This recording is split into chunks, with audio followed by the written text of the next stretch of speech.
Hello everyone, welcome back to another vlog. ಹೇಗಿದ್ದೀರಾ? ಚೆನ್ನಾಗಿದ್ದೀರಾ ಅನ್ನೋದು ನನ್ನ ಭಾವನೆ. ನಾನು ಮಾಡ್ತಾ ಇರೋ ಈ ವ್ಲಾಗ್ಸ್ಗಳಿಗೆ ವ್ಯೂಸ್ 50 ಬಂದ್ರೂ ತುಂಬ ಖುಷಿ ಇದೆ. ಬಿಕಾಸ್ ಕಂಪ್ಲೀಟ್ ವ್ಲಾಗ್ನ ನೋಡ್ತಿದ್ದೀರಾ ಆ್ಯಂಡ್ ವಾಚ್ ಟೈಮ್ ತುಂಬ ಚೆನ್ನಾಗಿ ಇನ್ಕ್ರೀಸ್ ಆಗಿ ಬರ್ತಾ ಇದೆ. 50 ವ್ಯೂಸ್ ಬಂದರೂ ತುಂಬ ಸ್ಯಾಟಿಸ್ಫ್ಯಾಕ್ಷನ್ ಸಿಗ್ತಿದೆ. ಬಿಕಾಸ್ ಇನ್ಸ್ಟಾಗ್ರಾಮಲ್ಲಿ ಆಗ್ಬೋದು, ಯೂಟ್ಯೂಬಲ್ಲಿ ಆಗ್ಬೋದು ಚೆನ್ನಾಗಿ ಸಪೋರ್ಟ್ ಸಿಗ್ತಿದೆ ಅನ್ನೋ ಫೀಲ್ ಇದೆ ನನಗೆ. ಹಾಗಾಗಿ first of all thank you ಹೇಳ್ತೀನಿ ಎಲ್ರಿಗೂ. ಬಿಕಾಸ್ ಈ ವ್ಲಾಗಿಂಗ್ ಲೈಫ್ನ ಮತ್ತೆ ನಾನು ರೀಸ್ಟಾರ್ಟ್ ಮಾಡಿದಾಗ ತುಂಬ ಜನ ಒಳ್ಳೆ ಮೋಟಿವೇಶನ್ ಮಾಡಿದ್ರಿ, ಒಳ್ಳೆ ಮೆಸೇಜಸ್ನ ಕಳಿಸಿದ್ರಿ, ಒಳ್ಳೆ ವಿಶಸ್ನ ಮಾಡಿದ್ರಿ. I am very grateful for that and thank you very much ಎಲ್ರಿಗೂ ಕೂಡ. ಸೊ ಫಸ್ಟ್ ಈ ಒಂದು ಗ್ರ್ಯಾಟಿಟ್ಯೂಡ್ನ ನಿಮ್ಮೆಲ್ರಿಗೂ ಹೇಳ್ತಾ ಇವತ್ತಿನ ವ್ಲಾಗ್ ಶುರು ಮಾಡ್ತಿದ್ದೀನಿ. ಸೊ ಬೆಳಿಗ್ಗೆನೇ ನಾನು ಬೇಸಿಕ್ ಕೆಲಸಗಳನ್ನೆಲ್ಲ ಮುಗಿಸ್ಕೊಂಡು ಬ್ರೇಕ್ಫಾಸ್ಟ್ ಪ್ರಿಪೇರ್ ಮಾಡ್ತಿದ್ದೀನಿ. ಬಿಕಾಸ್ ಇವಾಗ ಹಸ್ಬೆಂಡ್ಗೆ ಆಫೀಸ್ಗೆ ಟೈಮ್ ಆಗಿಬಿಡುತ್ತೆ. ಸೊ ಹಾಗಾಗಿ ಫಸ್ಟ್ ಅವ್ರನ್ನ ಆಫೀಸಿಗೆ ಕಳಿಸ್ಬಿಡೋಣ, ಆಮೇಲೆ ನಿಮ್ಮ ಮಾತನ್ನ ಶುರು ಮಾಡೋಣ.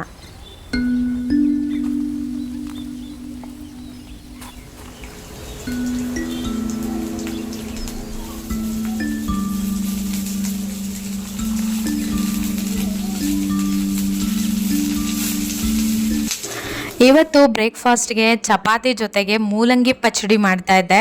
ಇದು one of the favourite food ನನ್ನ ಹಸ್ಬೆಂಡ್ಗೆ. ಐ ಮೀನ್ ಬ್ರೇಕ್ಫಾಸ್ಟ್ಗಳಲ್ಲಿ ಇದು ತುಂಬ ಇಷ್ಟ ಆಗುತ್ತೆ. ಇದು ಆ್ಯಕ್ಚುಲಿ ನನಗೆ ನಮ್ಮ ಅಜ್ಜಿ ಹೇಳ್ಕೊಟ್ಟಿದ್ದು. ನಾನು ಮಾಡೋ ಅಡುಗೆಗಳಲ್ಲಿ ಆಲ್ಮೋಸ್ಟ್ 80% ಆಫ್ ಅಡುಗೆಗಳು ನನಗೆ ನಮ್ಮ ಅಜ್ಜಿ ಹೇಳ್ಕೊಟ್ಟಿದ್ದೆ. ಅಡುಗೆಗಳು ಜಾಸ್ತಿ ಇದೆ. ಸೊ ಹಾಗಾಗಿ ಪ್ರತಿ ಸರಿ ನಾನು ಅಡುಗೆ ಮಾಡುವಾಗ ನನ್ನ ಅಜ್ಜಿನ ನಾನು ನೆನೆಸ್ಕೊತೀನಿ.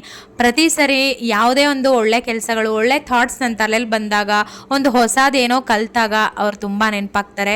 ಇವತ್ತು ಅಷ್ಟೇ ಅವ್ರನ್ನ ತುಂಬ ನೆನೆಸ್ಕೊತಾನೆ ನಾನು ಅಡುಗೆ ಶುರು ಮಾಡಿದೆ. ಈ ಪಲ್ಯ ಮಾಡ್ಕೊಳ್ಳೋದು ತುಂಬ ಈಸಿ. ಇದಕ್ಕೆ ಹೆಚ್ಚಿನ ಕೆಲಸ ಏನಂತ ಹೇಳಿದ್ರೆ, ಈರುಳ್ಳಿ ಹಸಿಮೆಣಸಿನ್ಕಾಯಿನ ಹೆಚ್ಚಿಟ್ಕೊಂಡು ಮೂಲಂಗಿನ ಚೆನ್ನಾಗಿ ವಾಶ್ ಮಾಡಿ ತುರಿದಿಟ್ಕೊಂಡ್ಬಿಟ್ರೆ ಇದರ ಮೇನ್ ಇಂಗ್ರೀಡಿಯೆಂಟ್ಸ್ ಇಷ್ಟೇ. ಸಾಸಿವೆ ಜೀರಿಗೆ ಒಗ್ಗರಣೆ ಕೊಟ್ಕೊಂಡು ಹಸಿಮೆಣಸಿನ್ಕಾಯಿ ಈರುಳ್ಳಿ ಎಲ್ಲ ಹಾಕಿ ಬಾಡಿಸ್ಕೊಂಡು ತುರಿದಿಟ್ಕೊಂಡಿರೋ ಅಂಥ ಮೂಲಂಗಿನ ಅದರಲ್ಲಿ ಹಾಕಿ ಸ್ವಲ್ಪ ಉಪ್ಪು ಹಾಕಿ, ಎಸ್ಪೆಷಲಿ ಇದಕ್ಕೆ ಇನ್ನೊಂದು ಇಂಗ್ರೀಡಿಯೆಂಟ್ ಏನಪ್ಪ ಅಂತ ಹೇಳಿದ್ರೆ ನೆನೆಸಿದ ಕಡಲೆಬೇಳೆನೂ ಕೂಡ ನಾವು ಒಗ್ಗರಣೆಯಲ್ಲಿ ಹಾಕ್ಕೋಬಹುದು. ಬೇಕು ಅಂದರೆ 1-2 ಒಣಮೆಣಸನ್ನು ಕೂಡ ಯೂಸ್ ಮಾಡ್ಕೋಬಹುದು. ಈ ಒಗ್ಗರಣೆ ಕೊಟ್ಟಿರೋ ಪಲ್ಯ ಸ್ವಲ್ಪ ತಣ್ಣಗಾಗೋಕ್ಕೆ ಬಿಟ್ಟು, ತಣ್ಣಗಾದ ನಂತರ ಇದಕ್ಕೆ ಸ್ವಲ್ಪ ಮೊಸರು ಉಪ್ಪು ಸೇರಿಸ್ಕೊಂಡು ಚಪಾತಿ ರೊಟ್ಟಿ ಜೊತೆಗೆ ತಿಂತಾಯಿದ್ರೆ ಆಹಾ, ಇದ್ರ ರುಚಿ ಸೌದೋರ್ಗೆ ಗೊತ್ತು. ತುಂಬ ಕಡಿಮೆ ಸಮಯದಲ್ಲಿ ಪಲ್ಯ ರೆಡಿ ಮಾಡಬೇಕು ಅಂತ ಅಂದಾಗ ಈ ರೆಸಿಪಿ ಟ್ರೈ ಮಾಡಿ, ತುಂಬ ಚೆನ್ನಾಗಿರುತ್ತೆ. ಆ್ಯಂಡ್ ಚಪಾತಿ ರೊಟ್ಟಿಗೆ ತುಂಬ ಒಳ್ಳೆ ಕಾಂಬಿನೇಷನ್ ಇದು. ತಿಂದವ್ರು ಕೂಡ ಹೇಳ್ತಾರೆ ತುಂಬ ಟೇಸ್ಟಿಯಾಗಿತ್ತು ಅಂತ.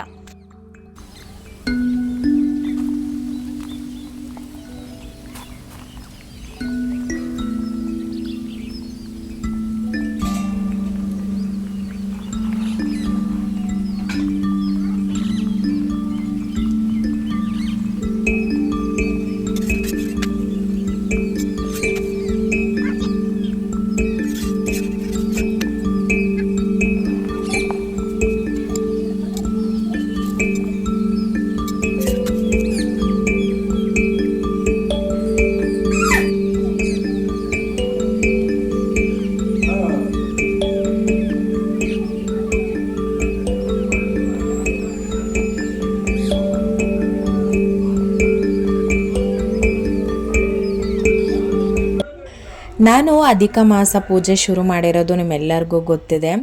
ಸೊ ಅಧಿಕ ಮಾಸ ಶುರು ಮಾಡಿದಾಗಿಂದ ನಮ್ಮ ಮನೆಯಲ್ಲಿ ಕೆಲಸಗಳಂತೂ ಎಷ್ಟು ಬೇಗ ಪಟ ಅಂತ ಮುಗ್ದೋಗ್ತಾ ಇದೆ. ನಿಜವಾಗ್ಲೂ ಡೈಲಿ ಇದೇ ಥರನೇ ಮಾಡ್ಕೊಂಡು ಹೋದರೆ ಎಷ್ಟು ಚೆನ್ನಾಗಿರುತ್ತಲ್ಲ ಅಂತ ಅನಿಸುತ್ತೆ.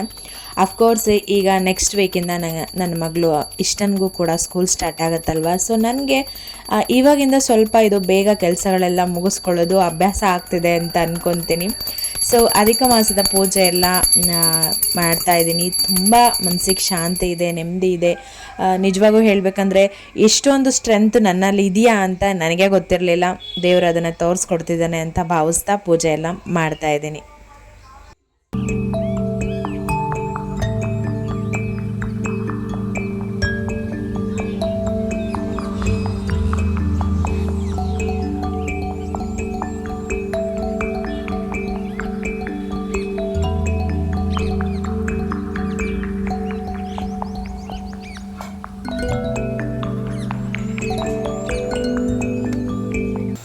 ಜೀವನದಲ್ಲಿ ತುಂಬ ಇಂಪಾರ್ಟೆಂಟ್ ಇರೋದು ಏನಪ್ಪ ಅಂತ ನನ್ನ ಕೇಳಿದ್ರೆ ನಾನು ಹೇಳೋದು ನೆಮ್ಮದಿ ಅಂತ. ನಾನಷ್ಟೇ ಅಲ್ಲ, ಎಲ್ಲರೂ ಕೂಡ ಹೇಳೋದು ಇದನ್ನೇ. ಎಲ್ಲರಿಗೂ ಬೇಕಾಗಿರೋದು ಇದೇ ನೆಮ್ಮದಿ ಅಲ್ವಾ? ಸೊ ಹಾಗಾದರೆ ಬೇಸಿಕ್ ರೂಲ್ಸ್ ಫಾರ್ ಪೀಸ್ಫುಲ್ ಲೈಫ್ಗೆ ಒಂದು 5 ಪಾಯಿಂಟ್ಸ್ ನೋಡೋಣವಾ? ನಾನು ಇದನ್ನು ಸಾಕಷ್ಟು ಬುಕ್ಸ್ಗಳನ್ನ ಓದಿ ತಿಳ್ಕೊಂಡಿರೋದು, ಹಾಗಾಗಿ ನಿಮಗೂ ಕೂಡ ಶೇರ್ ಮಾಡ್ಕೋತಾ ಇದ್ದೀನಿ. So number 1, visit who visits you. ಅಂದರೆ ನಿಮ್ಮ ಮನೆಗೆ ಯಾರು ಬರ್ತಾರೋ ಅವ್ರ ಮನೆಗೆ ಮಾತ್ರ ನೀವು ಹೋಗಿ. ಅಂದರೆ ನಿಮ್ಮ ಮನೆಗೆ ಬರೋರು ಹೋಗೋರು ಅಂತ ಅರ್ಥ ಅಲ್ಲ.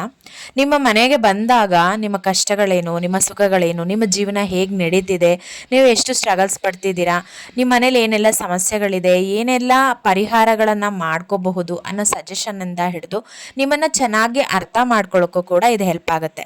ಸೊ ನಿಮ್ಮ ಮನೆಗೆ ಬರದೇ ಇರೋರ ಮನೆಗೆಲ್ಲ ನಾವು ಹೋಗೋದು ಯಾಕೆ, ನಮ್ಮ ಮನೆಗೆ ಬರೋರ ಮನೆಗೆ ನಾವು ಹೋಗೋಣ ಅನ್ನೋದು ಈ rules. So second thing, call who calls you. So ನಿಮಗೆ ಯಾರು ಕಾಲ್ ಮಾಡ್ತಾರೋ ಅವ್ರಿಗೆ ನೀವು ನಿಮ್ಮ ಅಟೆನ್ಷನ್ನ ಕೊಡಿ ಅಂತ. ಇವಾಗ ನಾವು ತುಂಬ ಎಲ್ಲರಿಗೂ ಅವೈಲಬಿಲಿಟಿ ಆಗಬಾರ್ದು. ಇವಾಗ ನಮ್ಮ ಹತ್ರ ಮಾತಾಡೋಕ್ಕೆ ಇಷ್ಟ ಇಲ್ಲದೇ ಇರೋರಿಗೆಲ್ಲ ನಾವು ಕಾಲ್ ಮಾಡಿ ಮಾತಾಡೋದಾಗಲಿ, ಅಥವಾ ನಮಗೆ ಯಾರ ಹತ್ರ ಮಾತಾಡೋಕ್ಕೆ ಇಷ್ಟ ಇಲ್ವೋ ಅವ್ರ ಹತ್ರ ಗಂಟೆಗಟ್ಟಲೆ ಮಾತಾಡೋದಾಗಲಿ ಮಾಡೋಕ್ಕೆ ಹೋಗಬಾರ್ದು. ನಿಮಗೆ ನಿಮ್ಮ ಮಾತುಗಳಿಗೆ ಯಾರು ಬೆಲೆ ಕೊಡ್ತಾರೆ, ನಿಮ್ಮ ಅಟೆನ್ಷನ್ನ ಯಾರು ಬಯಸ್ತಾರೆ, ನಿಮ್ಮ ಮಾತುಗಳಿಗೆ ಯಾರು ವ್ಯಾಲ್ಯೂ ಮಾಡ್ತಾರೆ ಅವರಿಗೆ ನೀವು ನಿಮ್ಮ ಟೈಮ್ನ ಕೊಡಿ. So calls who calls you, ನಿಮ್ಗೆ ಯಾರು ಕಾಲ್ ಮಾಡಿ ವಿಚಾರಿಸ್ತಾರೆ, ಮಾತಾಡ್ತಾರೆ, ಅವ್ರಿಗೆ ನೀವು ರಿಟರ್ನ್ ಬ್ಯಾಕ್ ಒಂದು ಕಾಲ್ ಮಾಡಿ ವಿಚಾರಿಸಿ ಅವ್ರ ಬಗ್ಗೆನೂ ತಿಳ್ಕೊಳ್ಳಿ ಅನ್ನೋದು ಇದರ ಅರ್ಥ. Third thing is respect who respects you. ಅಂದರೆ ನಿಮಗೆ ಯಾರು ಮರ್ಯಾದೆ ಕೊಡ್ತಾರೋ, ನಿಮ್ಮ ತನನ ನೀವು ಹೇಗಿದ್ದೀರೋ ಹಾಗೆ ನಿಮ್ಮನ್ನು ಯಾರು ಒಪ್ಕೋತಾರೋ ಅವರಿಗೆ ನೀವು ನಿಮ್ಮ ರೆಸ್ಪೆಕ್ಟನ್ನು ಕೊಡಿ. ಈಗ ನಮಗೆ ಅವ್ರ ಬಗ್ಗೆ ಎಲ್ಲ ಗೊತ್ತಿರುತ್ತೆ, ಅಂದರೆ ಅವ್ರ ವ್ಯಾಲ್ಯೂಸ್ ಎಲ್ಲ ಗೊತ್ತಿರುತ್ತೆ, ಅವ್ರು ಎಂಥವ್ರು, ಎಷ್ಟು ಕಚಡಗಳು ಅಂತಲೂ ಗೊತ್ತಿರುತ್ತೆ. ಅವ್ರು ಬಂದಾಗೆಲ್ಲ ಅವ್ರಿಗೆ ತುಂಬ ಅತಿಯಾಗಿ ರೆಸ್ಪೆಕ್ಟ್ ಕೊಡೋದಾಗಲಿ ಮತ್ತೊಂದು ಮಾಡೋದಾಗಲಿ ಮಾಡೋಕ್ಕೆ ಹೋಗಬಾರ್ದು. ಅವ್ರು ನಮಗೆ ರೆಸ್ಪೆಕ್ಟ್ಫುಲ್ಲಾಗಿದ್ದಾರಾ, ಅವ್ರು ನಮ್ಮನ್ನು ರೆಸ್ಪೆಕ್ಟ್ಫುಲ್ಲಾಗಿ ಕಾಣ್ತಿದ್ದಾರಾ, ನಮ್ಮ ಮಾತುಗಾಗಲಿ ನಮ್ಮ ಒಂದು ಪ್ರೆಸೆನ್ಸ್ಗಾಗಲಿ ಅವ್ರು ಮರ್ಯಾದೆ ಕೊಡ್ತಿದ್ದಾರಾ, ದೆನ್ ನಾವು ರಿಟರ್ನ್ ಮಾಡೋಣ ಆ ರೆಸ್ಪೆಕ್ಟ್ನ, ಅದರ್ವೈಸ್ ಬೇಡ. ಇನ್ನು ಫೋರ್ತ್ ಪಾಯಿಂಟ್ ನೋಡೋದಾದರೆ ಸಪೋರ್ಟ್ ಹೂ ಸಪೋರ್ಟ್ಸ್ ಯು. ಇದು ತುಂಬ ಮುಖ್ಯ ಆಗುತ್ತೆ ಲೈಫಲ್ಲಿ. ಬಿಕಾಸ್ ನಮ್ಮ ಎನರ್ಜಿ, ಟೈಮ್ ಎಲ್ಲನೂ ನಾವು ಏನು ಮಾಡ್ತೀವಿ ಅಂತ ಹೇಳಿದ್ರೆ, ನಮ್ಮ ಲೈಫ್ನ ನಾವು ತುಂಬ ಬ್ಯೂಟಿಫುಲ್ಲಾಗಿ ಕ್ರಿಯೇಟ್ ಮಾಡ್ಕೊಳ್ಳೋದಕ್ಕೆ ನಮಗೆ ಯಾರು ಸಪೋರ್ಟ್ ಮಾಡಲ್ವೋ ಅವರಿಗೆ ನಮ್ಮ ಟೈಮ್, ಎನರ್ಜಿ ಎಲ್ಲನೂ ಕೊಟ್ಟು ನಾವು ಅವರಿಗೆ ಸಪೋರ್ಟ್ ಮಾಡೋಕ್ಕೆ ಹೋಗ್ಬಿಡ್ತೀವಿ.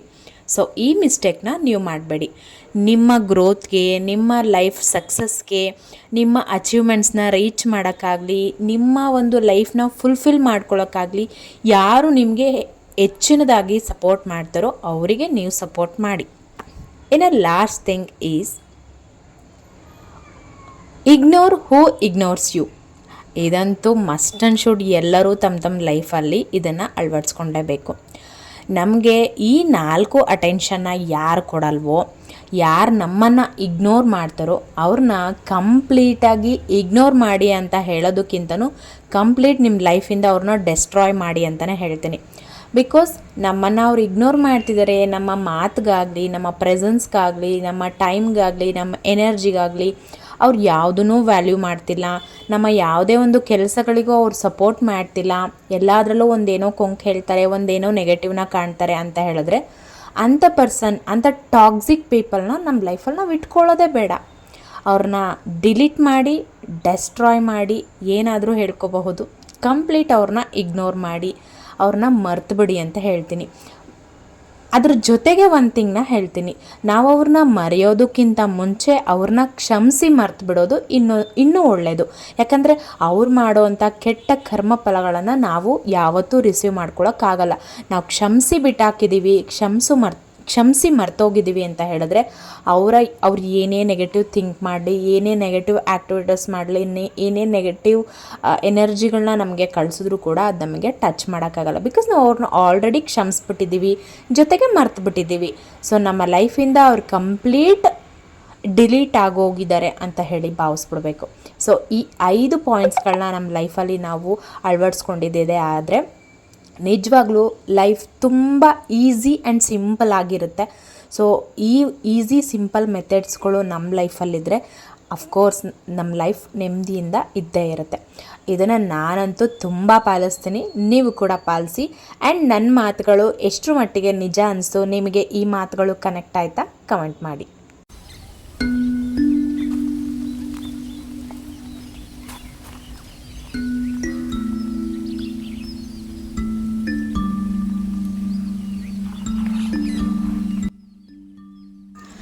ಇನ್ನು ಮನೆ ಕೆಲಸ ಎಲ್ಲನೂ ಮುಗಿಸಿ ಪೂಜೆ ಪುನಸ್ಕಾರ ಎಲ್ಲನೂ ಕೂಡ ಮಾಡಿ ನೆಮ್ಮದಿಯಿಂದ ಕೂತ್ಕೊಂಡು ಒಂದು ಸ್ವಲ್ಪ ಬುಕ್ಸ್ ಓದಿದೆ, ಮತ್ತು ಜರ್ನಲ್ ಬರಿತಾ ಇದ್ದೀನಿ, ಗ್ರ್ಯಾಟಿಟ್ಯೂಡ್ಸ್ನ ಬರಿತಾ ಇದ್ದೀನಿ.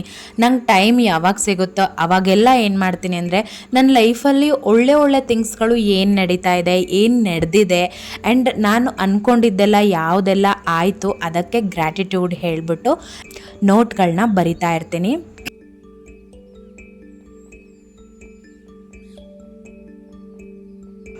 ಮತ್ತು ಆ ಬುಕ್ ನಂಗೆ ತುಂಬ ಇಷ್ಟ ಆಗುತ್ತೆ, ಬಿಕಾಸ್ ನಾನು ಅದರಲ್ಲಿ ನನ್ನ ಎಲ್ಲ ಹ್ಯಾಪಿ ಮೂಮೆಂಟ್ಸ್ ಮತ್ತು ನನ್ನ ಖುಷಿ ಕ್ಷಣಗಳು, ಮುಂದೆ ನಾನು ಏನು ಅಂದ್ಕೊಂಡಿದೆಯೋ ಅದಾಗಬೇಕು ಅನ್ನೋ ಕ್ಷಣಗಳನ್ನೆಲ್ಲ ಬರೆದಿಟ್ಟಿರ್ತೀನಿ. ಸೊ ನನಗೆ ಆ ಬುಕ್ ಅಂದರೆ ತುಂಬ ಇಷ್ಟ. ಅದಕ್ಕೆ ಹಗ್ ಮಾಡ್ತೀನಿ, ಕಿಸ್ ಮಾಡ್ತೀನಿ, ಒಂಥರ ಅದಕ್ಕೆ ವಾರ್ಮ್ ಫೀಲ್ ಕೊಡ್ತೀನಿ. ಲೈಕ್ ನೀನು ನನ್ನ ಜೊತೆಗಿದ್ರೆ ಎಲ್ಲನೂ ನಾನು ಅಚೀವ್ ಮಾಡ್ತೀನಿ, ನನ್ನ ಹ್ಯಾಪಿನೆಸ್ ಎಲ್ಲ ಈ ಬುಕ್ಸಲ್ಲಿದೆ, ಈ ಬುಕ್ ಅಂದರೆ ನಂಗೆ ತುಂಬ ಇಷ್ಟ ಅಂತ ಅದಕ್ಕೆ ಒಳ್ಳೆ ಪಾಸಿಟಿವ್ ಥಾಟ್ಸ್ನ ನಾನು ಕೊಡ್ತಾ ಹೋಗ್ತೀನಿ. ನಿಜವಾಗೂ ಹೇಳಬೇಕಂದ್ರೆ ಆ ಬುಕ್ ಎಲ್ಲಾದರೂ ನನಗೆ ಕಾಣಿಸಿದ್ರೆ, ಲೈಕ್ ಕಬೋರ್ಡಲ್ಲಿ ಏನಾದ್ರು ಇಟ್ಟಿರ್ತೀನಲ್ವ, ಲೈಕ್ ಏನಾದ್ರು ತೊಗೊಳ್ಳುವಾಗ ಆ ಬುಕ್ ನೋಡಿದ್ರೆ ಒಂದು ಸ್ಮೈಲ್ ಮಾಡ್ತೀನಿ, ಹೆಲೋ ಅಂತ ಹೇಳ್ತೀನಿ. ನಿಮ್ಗದು ಹುಚ್ಚುತನ ಅನಿಸ್ಬಹುದು, ಬಟ್ ರಿಯಲಿ ನೀವು ಅದನ್ನು ಟ್ರೈ ಮಾಡಿ, ನಿಮಗೆ ಅದ್ರ ಫೀಲ್ ಗೊತ್ತಾಗುತ್ತೆ. ಹೆಲೋ ಅಂತ ಹೇಳ್ತೀನಿ, ಒಂದು ನಿಮಿಷ ಬ್ಯುಸಿ ಇದ್ದೀನಿ ನಾನು ಮಧ್ಯಾಹ್ನ ಸಿಗ್ತೀನಿ ನಿನಗೆ, ಆಯಿತಾ ವೆಯ್ಟ್ ಮಾಡು ಅಂತ ಹೇಳಿ ಆ ಬುಕ್ ಜೊತೆ ಮಾತಾಡ್ತಾ ಇರ್ತೀನಿ. ಎಷ್ಟು ಖುಷಿ ಅನಿಸುತ್ತೆ ಗೊತ್ತಾ ನಿಜವಾಗ್ಲೂ. ಎಲ್ಲದಕ್ಕೂ ನಾವು ಪಾಸಿಟಿವ್ನೆಸ್ನ ಕೊಡ್ತಾ ಹೋದರೆ ನಮ್ಮ ಮನೆ ಇಡೀ ಕಂಪ್ಲೀಟಾಗಿ ಪಾಸಿಟಿವ್ನೆಸ್ಸಿಂದ ತುಂಬಿರುತ್ತೆ. ಇನ್ನು ಮನೆ ತುಂಬ ಪಾಸಿಟಿವ್ನೆಸ್ ಇದೆ ಅಂದರೆ ಮನೇಲಿರೋ ಮನುಷ್ಯರುಗಳು ಕೂಡ ಪಾಸಿಟಿವ್ ಆಗಿ ಬದಲಾಗೇ ಆಗ್ತಾರೆ. ಆ್ಯಂಡ್ ಯೂನಿವರ್ಸ್ ಕೂಡ ನಮಗೆ ಪಾಸಿಟಿವ್ನೇ ತುಂಬ್ತಾ ನಮ್ಮ ಎಲ್ಲ ಕೆಲಸಗಳಿಗೂ ಸಪೋರ್ಟ್ ಮಾಡುತ್ತೆ ಅನ್ನೋದನ್ನು ನಾನು ಸ್ಟ್ರಾಂಗಾಗಿ ಬಿಲೀವ್ ಮಾಡ್ತೀನಿ. ಪ್ರತಿಯೊಂದು ಕ್ಷಣಕ್ಕೂ ನಾನು ಪ್ರತಿನಿತ್ಯ ಥ್ಯಾಂಕ್ಸ್ ಹೇಳ್ತೀನಿ. ಬೆಳಿಗ್ಗೆ ಆಗಲಿ ಸಂಜೆ ಆಗಲಿ, ಅಟ್ಲೀಸ್ಟ್ ಮಲಗೋ ಟೈಮಲ್ಲಾದರೂ ಅವತ್ತಿನ ದಿನಕ್ಕೆ ಒಂದು ಗ್ರ್ಯಾಟಿಟ್ಯೂಡ್ ಹೇಳಿ ಮಲಗ್ತೀನಿ. ಸೊ ಇದಿಷ್ಟು ಇವತ್ತಿನ ವ್ಲಾಗ್ ಆಗಿತ್ತು. ಐ ಹೋಪ್ ನಿಮ್ಮೆಲ್ರಿಗೂ ಇಷ್ಟ ಆಗಿದೆ ಅಂತ ಭಾವಿಸ್ತೀನಿ. Thank you.